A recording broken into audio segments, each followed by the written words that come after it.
வணக்கம். நான் லாவண்யா குஸ்லி ஃபேமிலி அனைவரையும் வரவேற்கிறேன். சில பேரோட வயிறு எரியணுன்றதுக்காக நான் சில விஷயங்களை சொல்லணும்னு ஆசைப்படுறேன். நான் என்னைக்கும் இப்படி நினைச்சது கிடையாது. ஆனா இன்னைக்கு நான் இதை சொல்லணும்னு ஆசைப்படுறேன். நேத்தும் இன்னைக்கும் செம்ம சம்பவம் செஞ்சிருக்காரு நம்ம தலைவர் விஜய் அவர்கள். முதலமைச்சர் விஜய் அவர்கள் நேத்து பெரம்பூர் தொகுதிக்கு போனதாகட்டும், அவர் போன இடத்துல அந்த பேனர் கல்ச்சரை ஒழிச்சதாக இருக்கட்டும், இதுக்கு முன்னாடி இருந்த முதலமைச்சர்கள் போறாங்க அப்படின்னாலே வழிநெடுக பேனர்ஸை போட்டு விட்டுருவாங்க. எல்லா இடமும் பேனர்ஸா இருக்கும். அப்படி பேனர்னு வச்சு நடுவுல ஆஃபீஸ் போற பொண்ணு தலையில விழுந்து அந்த பெண் உயிரிழந்த விஷயமும் நமக்கு தெரியும். அதுக்கு வருத்தங்களையும் தெரிவிச்சிருந்தாரு நம்ம தலைவர் விஜய் அவர்கள். அந்த மாதிரி எந்த பேனர்ஸுமே இல்லாம பார்த்துட்டாரு. இதுல முக்கியமா ஒரு விஷயம் நம்ம தமிழக வெற்றி கழகத்தினர் கத்துக்க வேண்டியது, பேனர் வேண்டா அப்படின்னு பல தடவை சொல்லியும் இன்னமும் சில பேர் அந்த பேனர் கல்ச்சரை ஃபாலோ பண்றாங்க. அதை தவிர்க்கிறது நல்லது. அடுத்து நேத்து விஷயங்கள்ல கொஞ்சம் எனக்கு பிடிச்ச விஷயங்களை நான் சொல்லணும்னு நினைக்கிறேன். அவர் அந்த வழி நெடுக வந்ததா இருக்கட்டும், அங்க இருக்கிற மக்களை கவனிச்சதா இருக்கட்டும், மக்கள் கிட்ட பார்த்து ஐ கான்டாக்ட் வச்சு அவங்கள இங்கே சுத்தி இருக்கிற மக்கள் மட்டும் இல்லாம மாடியில 2வது மாடி மொட்டை மாடின்னு எல்லா பக்கமும் கவர் பண்ணி எல்லாருக்குமே வணக்கம் வச்சுக்கிட்டு ஒருத்தரை விட்டுறக்கூடாது அப்படிங்கிற காரணத்துக்காக எல்லாரையுமே பார்த்து வணக்கம் வணக்கம் வணக்கம் அப்படின்னு சொல்லிட்டு வந்தாரு.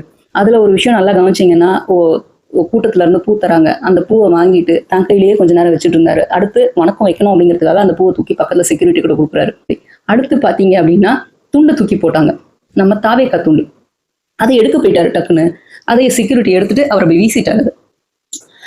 ஸோ ஒரு விஷயத்த, ஒரு சின்ன பொருளா இருந்தாலும் எவ்வளவு கவனிப்போட இருக்காரு. ஒரு மொபைல் ஃபோன் விழுந்தது, அதை எடுத்து கொடுக்க போனாரு. இந்த மாதிரி பல விஷயங்கள்ல நடந்துகிட்டே இருந்தது அந்த வழி நெடுக.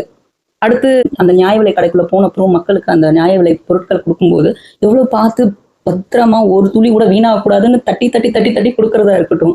அதுக்கடுத்து அங்க வேலை செய்யறவங்க பொருள் கணக்கு போட்டு கொடுக்கணும் இல்லையா, அந்த வெயிட் மிஷின்ல எவ்வளவு அளவுன்றது கரெக்டா போகணுன்றது எக்ஸ்ட்ரா போட்டாங்க போல இருக்கு. அதை எடுத்து அள்ளி திருப்பி போடுறாங்க. மீதியை 2 kg அப்படின்னு வச்சுக்கோங்களேன், 10 கிராம் எக்ஸ்ட்ரா இருக்குன்னா அந்த 10 கிராமுக்கான அரிசியை திருப்பி ரிட்டர்ன் எடுக்கிறாங்கல்ல, அது பார்த்து சிரிக்கிறாரு தலைவர் விஜய் அவர்கள். ஸோ உன்னிப்பா ஒவ்வொரு விஷயத்தையும் கவனிச்சு கரெக்டா விழுதா பார்த்துட்டு அவங்களுக்கு கொடுக்கறதா இருக்கட்டும். அதுக்கடுத்து கார்டு, அதுக்கு முன்னாடி நடந்த விஷயம் இது. கார்டு கொடுத்தது, ரேஷன் கார்டு கொடுத்தது. அந்த ஸ்மார்ட் கார்டு கொடுக்கும்போது ஒருத்தர் பேர் கூப்பிடும்போது அந்த பேர் அந்த கார்டில் வெரிஃபை பண்ணிட்டு அப்புறம் கையில கொடுக்கறதா இருக்கட்டும். எல்லாமே அவர் நிறுத்தி நிதானமா கவனிக்கிறாரு அப்படிங்கிறதுக்கு இதெல்லாம் சான்றுகள்.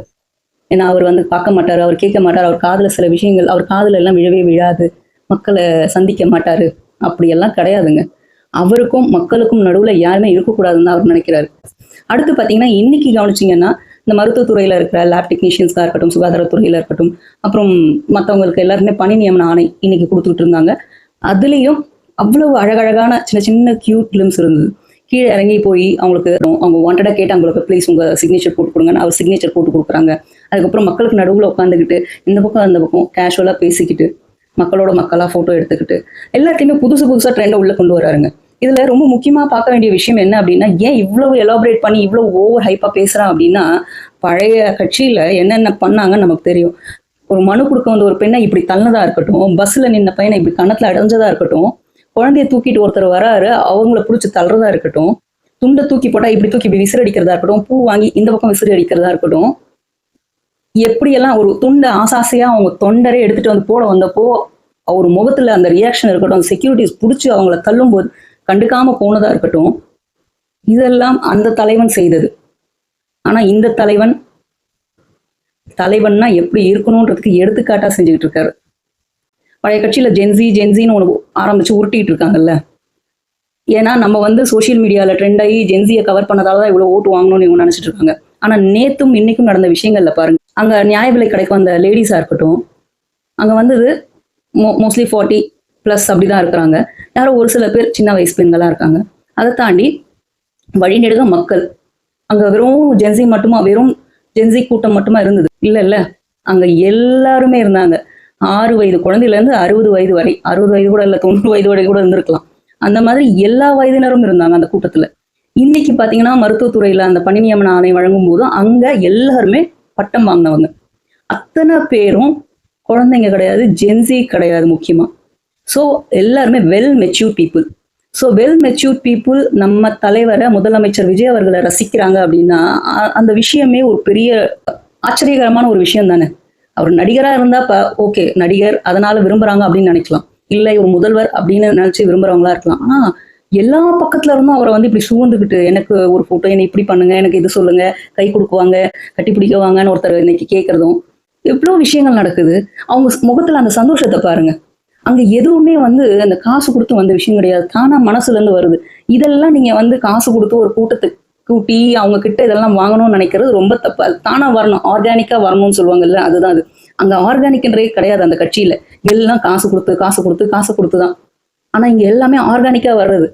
இப்போ 1,75,00,000 கிட்ட மக்கள் ஓட்டு போட்டிருக்காங்கன்னா, அடுத்தடுத்து தேர்தல்கள் வந்ததுன்னா, வாஷ் அவுட் பண்ணிடுவாரு முதலமைச்சர் விஜய் அவர்கள் அப்படிங்கிறதுல எந்த ஒரு ஆச்சரியமுமே கிடையாது.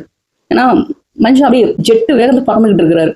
ஒவ்வொரு விஷயத்தையுமே அது யார் சொன்னாலுமே, தன்னுடைய எதிர்க்கட்சிகள் சொன்னாலும் சரி, யாரா இருந்தாலும் சரி, அவங்க சொல்றத காது கொடுத்து கேட்கிறாரு.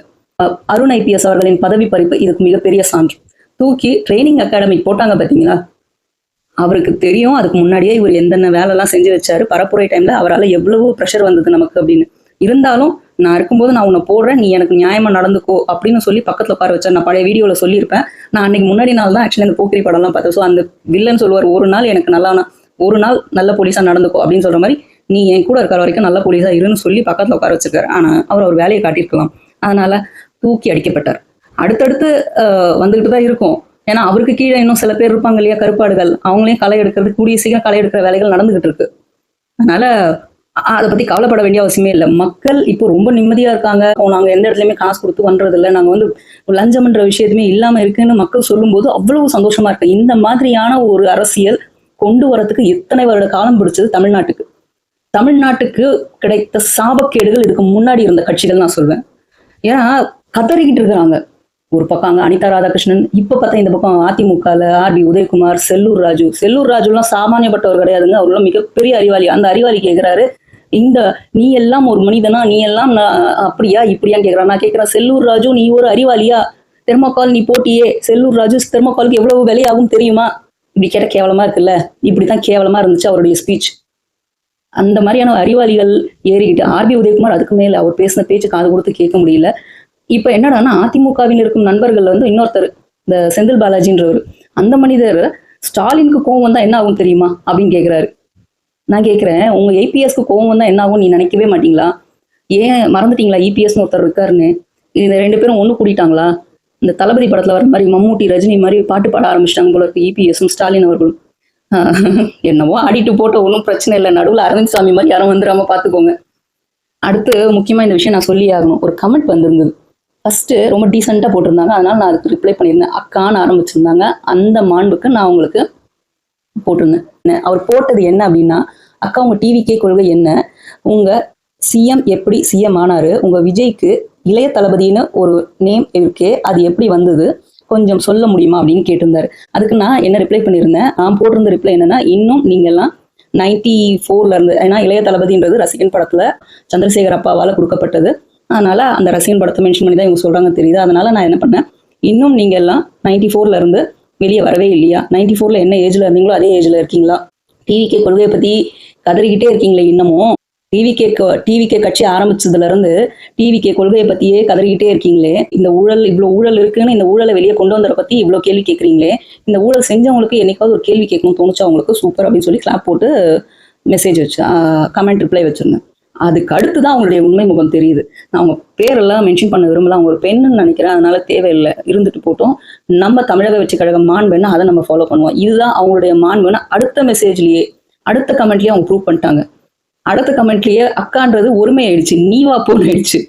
94ல எனக்கு 1 வயசுமா, கொள்கை இல்லாத கட்சி வெறும் ரசிகர் மன்றம் தான், கொள்கை இல்லாத விஜய் எல்லாம் ஒரு சிஎம்.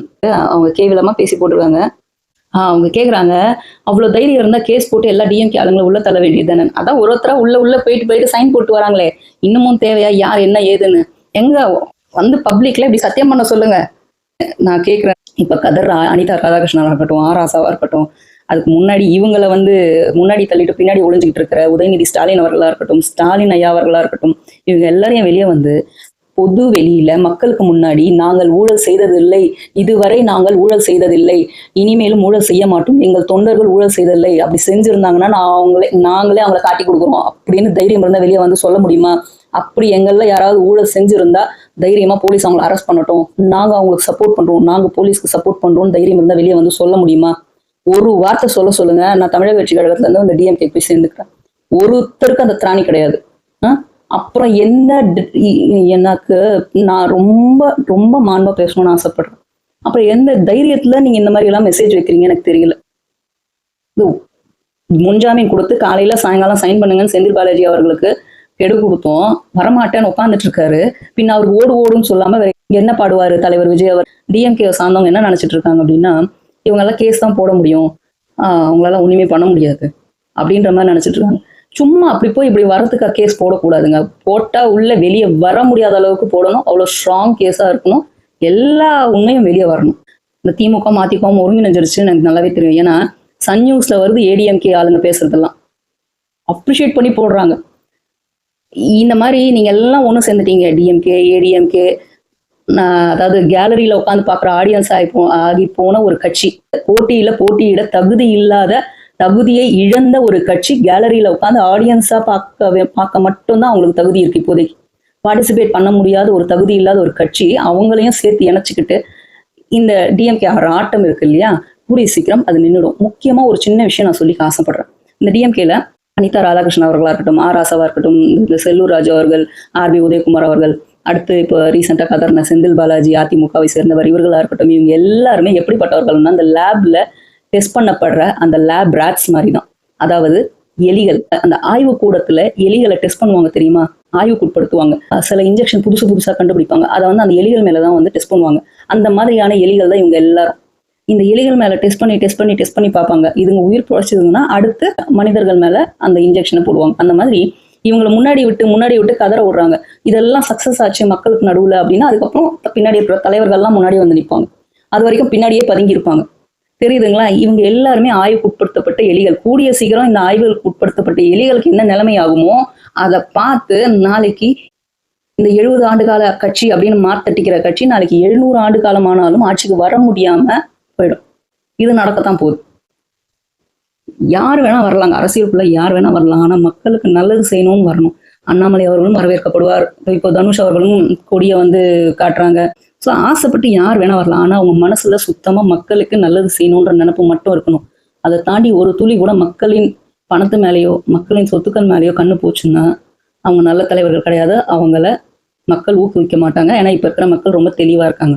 இந்த மற்ற கட்சிகள் எப்படி ஆட்சியில இருந்து வெளியே போய் உட்காந்துட்டு தமிழக வெற்றி கழக தலைவர் விஜய் அவர்கள் முதலமைச்சரா உட்காந்து தமிழ்நாட்டை ஆட்சி பண்றதை பார்த்து வயிறு எறிஞ்சுட்டு இருக்காங்களோ, இன்னும் கூடிய சீக்கிரம் வீட்டுக்குள்ள போய் உட்காந்துட்டு டிவிக்குள்ள இருந்தா பார்க்க முடியும், வெளியே தலை காட்ட முடியாது. அந்த மாதிரியான நாட்கள் கூடிய விரைவில் வரும். எதிர்பார்த்து காத்திருங்கள் மக்களே. நல்லது சொல்றேன், தயவு செய்து நல்லவங்க பக்கம் திரும்பிக்கோங்க. இல்லைன்னா உங்களுக்கான முடிவை நீங்களே திருப்பீங்க. மேலும் பேசுவோம். நன்றி, வணக்கம்.